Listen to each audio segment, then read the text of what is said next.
上個月，歌與第伊人同姜濤首次探訪熊貓龍鳳胎家姐細佬，學沖奶粉整玩具，齊齊學做一日奶爸。姜濤就話想傳入球絕技俾細佬，伊人則預告要送大禮冧喜歡聽歌嘅家姐。佢中意聽歌咯，好似咁大家都中意聽歌。我已經諗到送咩禮物俾家姐啦。頂住頂住頂住！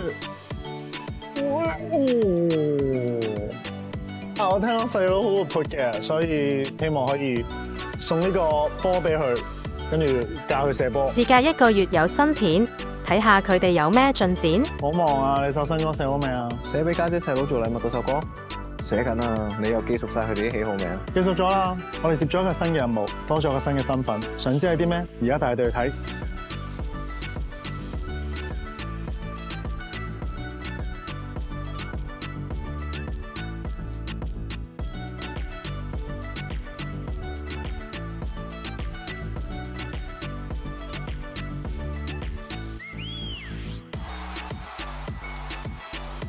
我哋先前咧就跟咗2位動物護理員咧，就學咗點樣沖奶俾 BB 飲啦。咁我哋而家都晉升咗做呢個護理員啦，所以我哋都要練習一下沖奶呢個過程。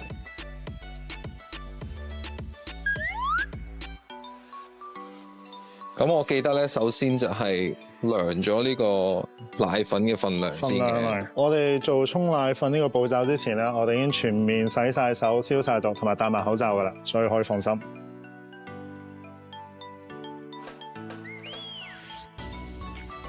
OK，咁到我呢個啦，好冇？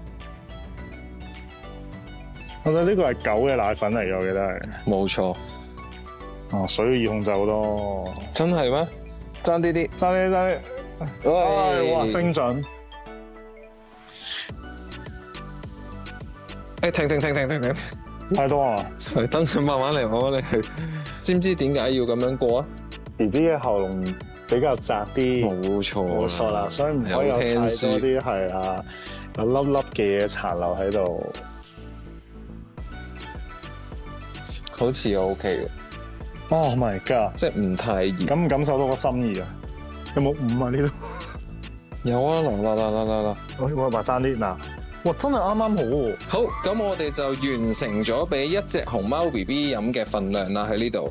咁我哋先前咪學咗整佢哋啲玩具咧，係啊，唔知幾時用得着咧？嗰2粒波喺邊咧？幾靚，咁靚㗎！我哋整得。因為之前記唔記得我哋係未收實個波嘅，所以咧就幫你哋預先收實咗啦。我哋咧出去俾熊貓 BB 之前咧，要預先消毒。再消毒多一次。係啦，消毒完之後咧，就交俾你哋去擺出場區俾佢哋用啦。咁你會見到有啲樹啦，有一啲其他 enrichment 啦，例如有個我哋自己製作嘅千秋俾佢哋啦。你哋自己製作嘅呢個就係個水兜啦。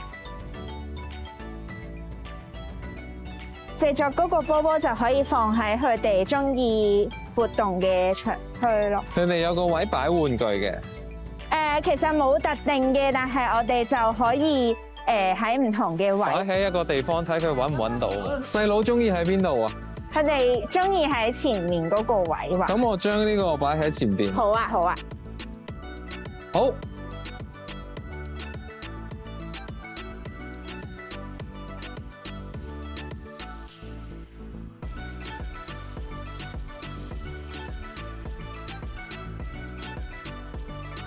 我哋嘅秘密任務就係成為家姐細佬契爸啦，好開心可以接棒成為熊貓嘅契爸。如果你同我哋一樣咁中意熊貓嘅話，記得加入家姐細佬後援會啦。我哋會同大家一齊參加活動噶。拜拜。喂。有興趣參加家姐細佬後援會成立典禮或升級契爸獨家團，同歌與第伊人、姜濤一齊參加上契儀式及探望家姐細佬，可以到海洋公園官方網站睇詳情。